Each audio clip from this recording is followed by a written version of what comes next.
Mateus 1:25. Os antepassados de Jesus Cristo. Esta é a lista dos antepassados de Jesus Cristo, descendente de Davi, que era descendente de Abraão. Abraão foi pai de Isaque, Isaque foi pai de Jacó, e Jacó foi pai de Judá e dos seus irmãos. Judá foi pai de Pérez e de Zera, e a mãe deles foi Tamar. Pérez foi pai de Esrom, que foi pai de Arão. Arão foi pai de Aminadab, que foi pai de Nazon, que foi pai de Salmão. Salmão foi pai de Boaz, e a mãe de Boaz foi Raabe. Boaz foi pai de Obed, e a mãe de Obed foi Rute.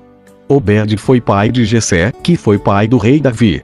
Davi e a mulher que tinha sido esposa de Urias foram os pais de Salomão. Salomão foi pai de Roboão, que foi pai de Abias, que foi pai de Asa. Asa foi pai de Josafá, que foi pai de Jorão, que foi pai de Uzias. Uzias foi pai de Jotão, que foi pai de Acás, que foi pai de Ezequias. Ezequias foi pai de Manassés, que foi pai de Amon, que foi pai de Josias. Josias foi pai de Jeconias e dos seus irmãos, no tempo em que os israelitas foram levados como prisioneiros para a Babilônia. Depois que o povo foi levado para a Babilônia, Jeconias foi pai de Salatiel, que foi pai de Zorobabel. Zorobabel foi pai de Abiúde, que foi pai de Eliaquim, que foi pai de Azor.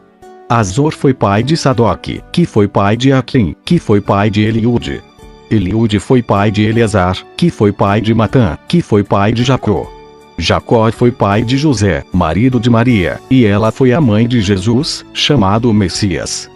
Assim, houve 14 gerações desde Abraão até Davi, e 14, desde Davi até que os israelitas foram levados para a Babilônia. Daí até o nascimento do Messias, também houve 14 gerações. O nascimento de Jesus Cristo foi assim. Maria, a sua mãe, ia casar com José.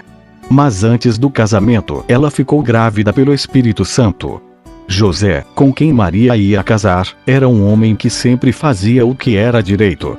Ele não queria difamar Maria e por isso resolveu desmanchar o contrato de casamento sem ninguém saber. Enquanto José estava pensando nisso, um anjo do Senhor apareceu a ele num sonho e disse: José, descendente de Davi, não tenha medo de receber Maria como sua esposa, pois ela está grávida pelo Espírito Santo. Ela terá um menino, e você porá nele o nome de Jesus, pois ele salvará o seu povo dos pecados deles. Tudo isso aconteceu para se cumprir o que o Senhor tinha dito por meio do profeta. A virgem ficará grávida, e terá um filho que receberá o nome de Emanuel. Emanuel quer dizer: Deus está conosco. Quando José acordou, fez o que o anjo do Senhor havia mandado e casou com Maria. Porém não teve relações com ela até que a criança nasceu. E José pôs no menino o nome de Jesus. Mateus 2:1-23. Os visitantes do Oriente. Jesus nasceu na cidade de Belém, na região da Judeia, quando Herodes era rei da terra de Israel. Nesse tempo alguns homens que estudavam as estrelas vieram do Oriente e chegaram a Jerusalém. Eles perguntaram: Onde está o menino que nasceu para ser o rei dos judeus? Nós vimos a estrela dele no Oriente e viemos adorá-lo. Quando o rei Herodes soube disso, ficou muito preocupado, e todo o povo de Jerusalém também ficou. Então Herodes reuniu os chefes dos sacerdotes e os mestres da lei e perguntou onde devia nascer o Messias. Eles responderam: Na cidade de Belém, na região da Judeia, pois o profeta escreveu o seguinte: Você, Belém, da terra de Judá, de modo nenhum é a menor entre as principais cidades de Judá, pois de você sairá o líder que guiará o meu povo de Israel. Então Herodes chamou os visitantes do Oriente para uma reunião secreta e perguntou qual o tempo exato em que a estrela havia aparecido. E eles disseram. Depois os mandou a Belém, com a seguinte ordem: Vão e procurem informações bem certas sobre o menino. E, quando o encontrarem, me avisem, para eu também ir adorá-lo.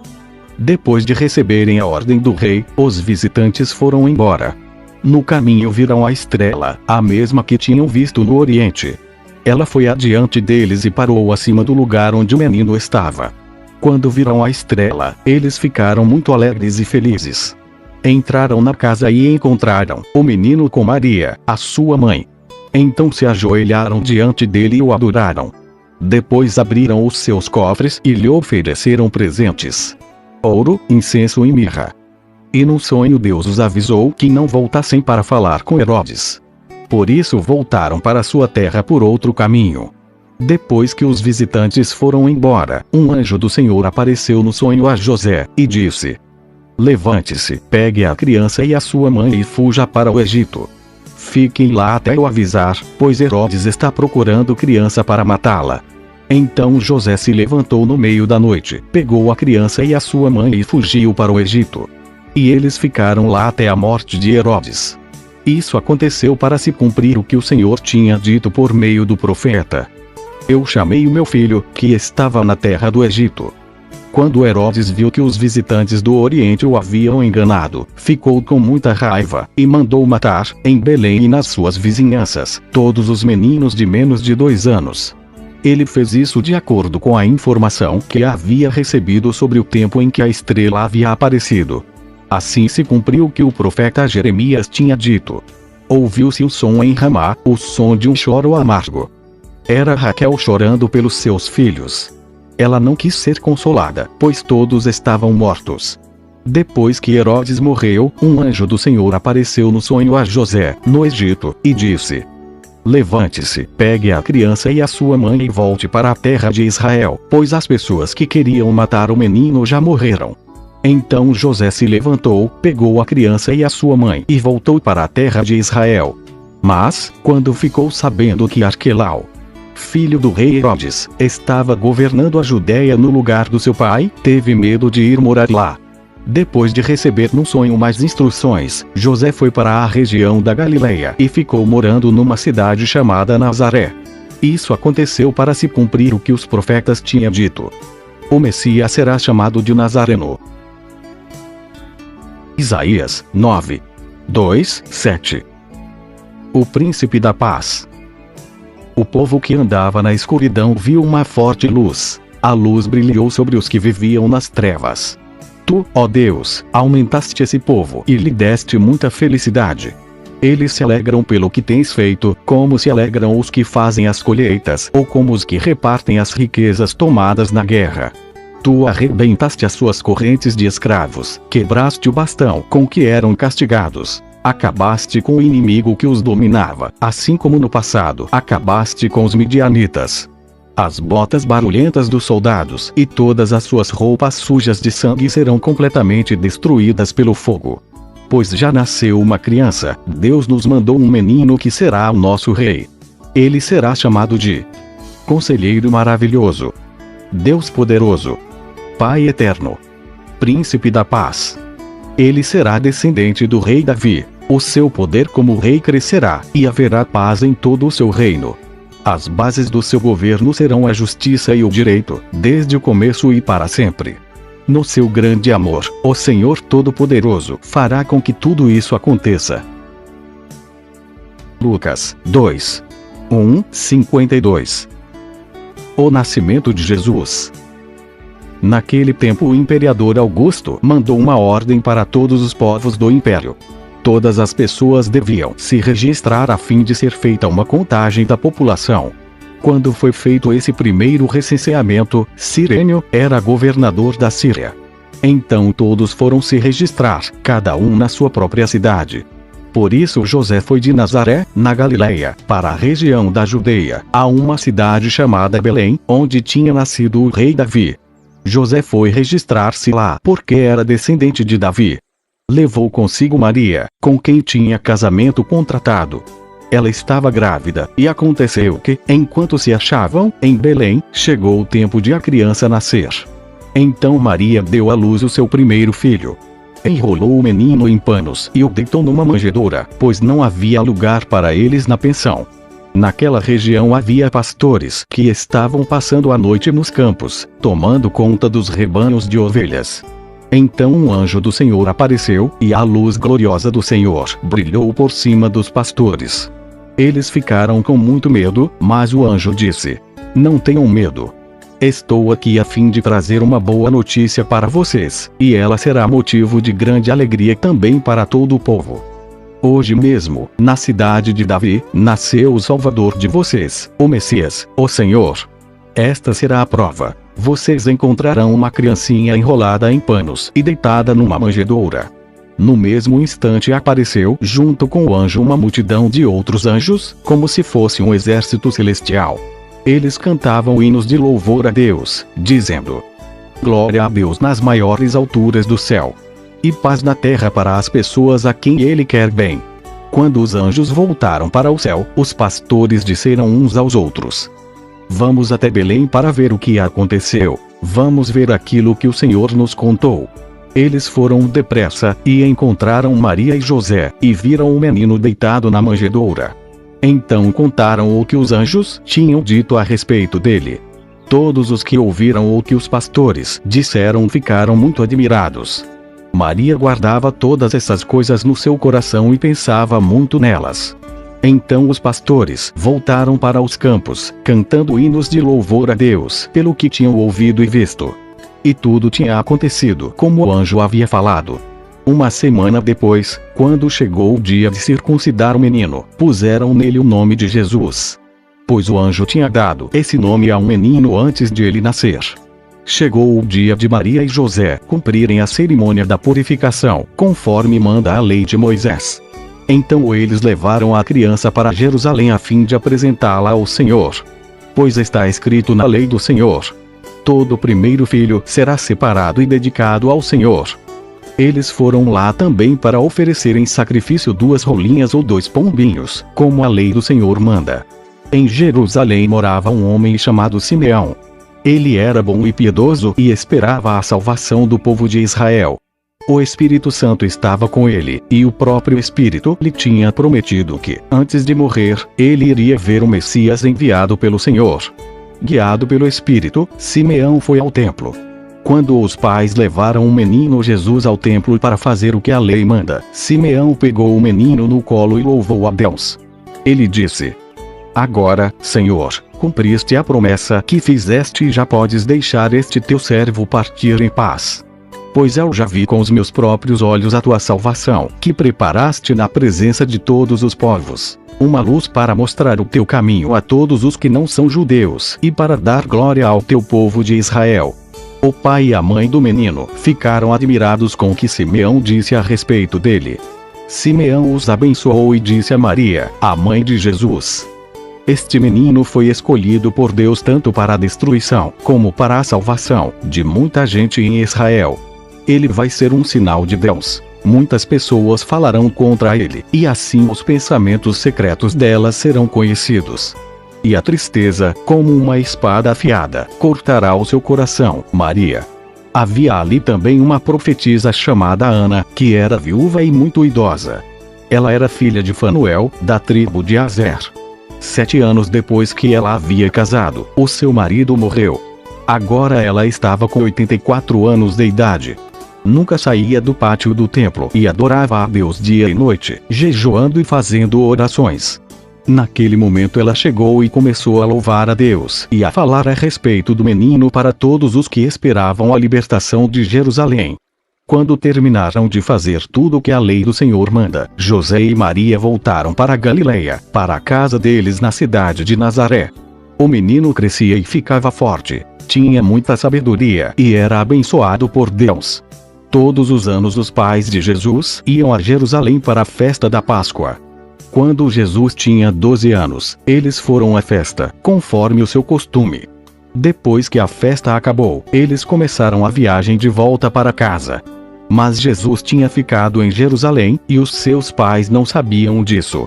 Eles pensavam que ele estivesse no grupo de pessoas que vinha voltando e por isso viajaram o dia todo. Então começaram a procurá-lo entre os parentes e amigos. Como não o encontraram, voltaram a Jerusalém para procurá-lo. 3 dias depois encontraram um menino num dos pátios do templo, sentado no meio dos mestres da lei, ouvindo-os e fazendo perguntas a eles. Todos os que o ouviam estavam muito admirados com a sua inteligência e com as respostas que dava. Quando os pais viram o menino, também ficaram admirados. E a sua mãe lhe disse: Meu filho, por que foi que você fez isso conosco? O seu pai e eu estávamos muito aflitos procurando você. Jesus respondeu: Por que vocês estavam me procurando? Não sabiam que eu devia estar na casa do meu pai? Mas eles não entenderam o que ele disse. Então Jesus voltou com os seus pais para Nazaré e continuava a ser obediente a eles. E a sua mãe guardava tudo isso no coração. Conforme crescia, Jesus ia crescendo também em sabedoria, e tanto Deus como as pessoas gostavam cada vez mais dele. João 3, 11, 21. Pois eu afirmo ao Senhor que isto é verdade. Nós falamos daquilo que sabemos e contamos o que temos visto, mas vocês não querem aceitar a nossa mensagem. Se vocês não creem quando falo das coisas deste mundo, como vão crer se eu falar das coisas do céu? Ninguém subiu ao céu, a não ser o Filho do Homem, que desceu do céu. Assim como Moisés, no deserto, levantou a cobra de bronze numa estaca, assim também o Filho do Homem tem de ser levantado, para que todos os que crerem nele tenham a vida eterna. Porque Deus amou o mundo tanto, que deu o seu único Filho, para que todo aquele que nele crer não morra, mas tenha a vida eterna. Pois Deus mandou o seu Filho para salvar o mundo e não para julgá-lo. Aquele que crê no Filho não é julgado. Mas quem não crê já está julgado porque não crê no Filho único de Deus. E é assim que o julgamento é feito. Deus mandou a luz ao mundo, mas as pessoas preferiram a escuridão porque fazem o que é mal. Pois todos os que fazem o mal odeiam a luz e fogem dela, para que ninguém veja as coisas más que eles fazem. Mas os que vivem de acordo com a verdade procuram a luz, a fim de que possa ser visto claramente que as suas ações são feitas de acordo com a vontade de Deus. Romanos 1, 16, 17. O poder do Evangelho. Eu não me envergonho do Evangelho, pois ele é o poder de Deus para salvar todos os que creem. Primeiro os judeus e também os não-judeus. Pois o Evangelho mostra como é que Deus nos aceita. É por meio da fé, do começo ao fim. Como dizem as Escrituras Sagradas. Viverá aquele que, por meio da fé, é aceito por Deus. Amém. Isaías 7, 10, 16. Emanuel. Deus está com seu povo. O Senhor Deus enviou ao rei Acaz esta outra mensagem. Peça ao Senhor, seu Deus, que lhe dê um sinal. Esse sinal poderá vir das profundezas do mundo dos mortos ou das alturas do céu. Mas Acaz respondeu: Não vou pedir sinal nenhum. Não vou pôr o Senhor à prova. Então Isaías disse: Escutem, descendentes do rei Davi. Será que não basta a vocês abusarem da paciência das pessoas? Precisam abusar também da paciência do meu Deus. Pois o Senhor mesmo lhes dará um sinal. A jovem que está grávida dará à luz um filho e porá nele o nome de Emanuel. Quando ele chegar à idade de saber escolher o bem e rejeitar o mal, o povo estará comendo coalhada em mel. Mas, mesmo antes desse tempo, ó rei Acaz, as terras daqueles dois reis que lhe causaram tanto medo ficarão completamente abandonadas. Tito 2, 1, 15. A doutrina verdadeira. Mas você, Tito, ensine o que está de acordo com a doutrina verdadeira. Ensine os mais velhos a serem moderados, sérios, prudentes e firmes na fé, no amor e na perseverança. Aconselhe também as mulheres mais idosas a viverem como devem viver as mulheres dedicadas a Deus. Que elas não sejam caluniadoras, nem muito chegadas ao vinho. Que elas ensinem o que é bom, para que as mulheres mais jovens aprendam a amar o marido e os filhos e a ser prudentes, puras, boas donas de casa e obedientes ao marido, a fim de que ninguém fale mal da mensagem de Deus. Aconselhe também os homens mais jovens a serem prudentes. Você mesmo deve ser, em tudo, um exemplo de boa conduta. Seja sincero e sério quando estiver ensinando. Use palavras certas, para que ninguém possa criticá-lo e para que os inimigos fiquem envergonhados por não terem nada de mal a dizer a nosso respeito. Que os escravos obedeçam aos seus donos e os agradem em tudo. Que não sejam respondões, nem roubem os seus donos. Pelo contrário, que eles mostrem que são sempre bons e fiéis em tudo o que fazem. Desse modo, por causa das coisas que eles fizerem, todos falarão bem da doutrina a respeito de Deus, o nosso Salvador. Pois Deus revelou a sua graça para dar a salvação a todos. Essa graça nos ensina a abandonarmos a descrença e as paixões mundanas e a vivermos neste mundo uma vida prudente, correta e dedicada a Deus, enquanto ficamos esperando o dia feliz em que aparecerá a glória do nosso grande Deus e Salvador Jesus Cristo. Foi Ele quem se deu a si mesmo por nós, a fim de nos livrar de toda a maldade, e de nos purificar, fazendo de nós um povo que pertence somente a Ele, e que se dedica a fazer o bem. Ensine essas coisas e use toda a sua autoridade para animar e também para repreender os seus ouvintes. E que ninguém despreze você. Isaías 26. 19. Hino de vitória. Naquele dia, o povo de Judá cantará este hino: a nossa cidade é forte. Deus nos protege com altas muralhas. Abram os portões da cidade e deixem entrar o povo que é fiel a Deus e que faz o que é direito. Tu, ó Senhor, dás paz e prosperidade às pessoas que têm uma fé firme, às pessoas que confiam em Ti. Confiem sempre no Senhor, pois Ele é o nosso eterno abrigo. Ele rebaixou os vaidosos e humilhou a cidade orgulhosa em que moravam. Ele derrubou e arrasou a cidade deles, e agora os pobres e os necessitados pisam as suas ruínas. O caminho das pessoas direitas é fácil. Tu, ó Deus justo, tornas plano o caminho por onde elas andam. Ó Senhor, nós seguimos o caminho das tuas leis e em ti pomos a nossa esperança. O nosso maior desejo é conhecer-te e pensar em ti. Com todo o meu coração, quero estar contigo de noite. Com todo o meu ser, procuro conhecer a tua vontade. Pois, quando julgas e castigas o mundo, os seus moradores aprendem o que é justiça. Ainda que tenhas compaixão dos maus, mesmo assim eles não aprendem a fazer o que é certo. Mesmo aqui neste país onde o povo é direito, eles continuam a fazer o que é mal e não se importam com a grandeza de Deus, o Senhor. Ó Senhor, tu tens a mão levantada para castigar, mas os teus inimigos não notam isso.